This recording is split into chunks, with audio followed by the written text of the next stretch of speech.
Sir माने तपाईलाई माने दिमाग चाहिँ तेज रहेछ तपाईको पनि। चुप लाग, मलाई फुर्काउँछस्?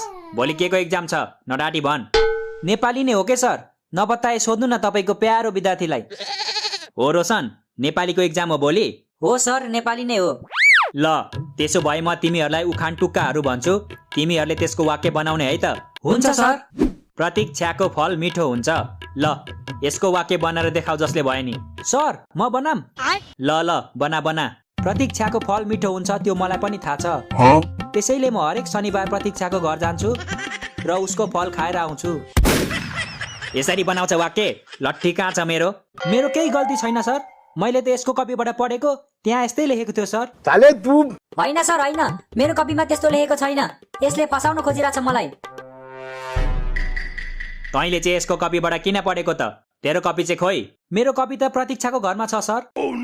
अस्तिको शनिबार त्यहीँ छुटेछ। पक, भोलि तेरो बाउलाई कल गर्छु म। त अचेल निकै छाडा हुँदैछस्। मेरो बाबा त विदेशमा हुनुहुन्छ सर। त्यसो भए तेरो मम्मीलाई कल गर्छु। मम्मी पनि विदेशमै हुनुहुन्छ सर। को हुनुहुन्छ त घरमा? घरमा त हजुरबा र हजुरआमा। त्यसो भए तेरो हजुरबालाई कल गर्छु। हजुरबासँग त मोबाइल नै छैन सर। हजुरआमासँग त होला नि? हजुरआमासँग चाहिँ थियो कि सर, तर उहाँले त फोन बेचेर बाख्रा पो किन्नु भयो। भयो हजुर भयो, तँसँग बोलेर सकिनँ मैले। अब त चुप लागेर बस। Sir may I go to toilet? किन? टोइलेट किन गइन्छ थाहा छैन र तपाईँलाई? मेरो मतलब लङ कि सर्ट? मेरो त लङ नै छ सर। हजुरको चाहिँ लङ छ कि सर्ट? चुप लाग, जा छिटो जा। सर तपाईँलाई एउटा कुरा सोध्छु, नरिसाउनु ल। ल सोध। तपाईँ कट्टु लाएर सुत्नुहुन्छ कि प्यान्ट लाएर सुत्नुहुन्छ सर? यो कस्तो वाहियात प्रश्न गर्दैछस् त? म कट्टु लाएर सुते नि प्यान्ट लाएर सुते नि, तँलाई किन चाहियो? भन्नु न सर, हामीले रुम ए र रुम बी सँग पापान्छेको बाजी राखेको छौँ के? यदि तपाईँ प्यान्ट लाएर सुत्नुहुन्छ भने रुम ए ले जित्छ, यदि तपाईँ कट्टु लाएर सुत्नुहुन्छ भने रुम बी ले जित्छ, अनि यदि तपाईँ केही नलाई सुत्नुहुन्छ भने चाहिँ हामीले जित्छौँ। रोशन, त पनि सामेल छस् यो बाजीमा? छैन सर छैन, तपाईँको प्यारो विद्यार्थी सामेल छैन यसमा।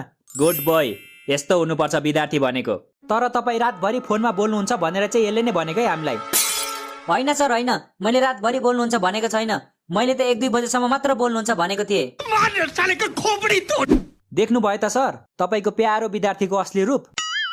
खुब माया गर्नुहुन्थ्यो नि यसलाई, दियो होइन त घोप्टो पारेर। केही छैन सर, चित्त नदुखाउनुहोस्। यो धोकेबाज भएर के भयो त? म छु नि तपाईँको प्यारो स्टुडेन्ट। बकचोदी मत कर लौडे। के भनिस्? कसलाई धोकेबाज भनेको तैले? कसलाई? तँलाई भनेको।